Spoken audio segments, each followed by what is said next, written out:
Kita ke informasi lainnya.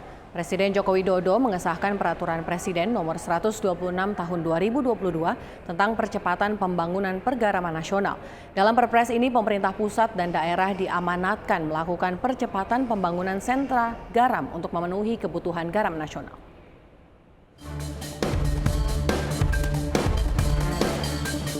Di tengah pengusutan kasus korupsi garam impor di Kementerian Perdagangan, pemerintah juga tengah fokus mewujudkan swasembada garam nasional.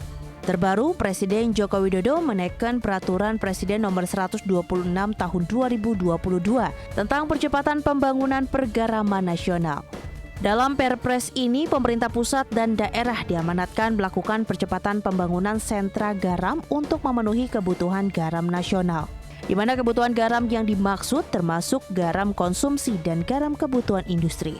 Perpres nomor 126 ini mengatur kewajiban garam industri dengan rinciannya adalah untuk industri pangan, pakan ternak, pengasinan ikan, peternakan dan perkebunan, sabun dan deterjen hingga farmasi dan kosmetik. Dalam Perpres pergaraman ini juga disebutkan bahwa kebutuhan garam harus dipenuhi dari garam produksi dalam negeri.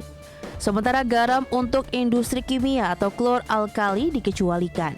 Selain memenuhi kebutuhan garam nasional, percepatan pembangunan pergaraman nasional dilakukan pada sentra ekonomi garam rakyat atau SEGAR.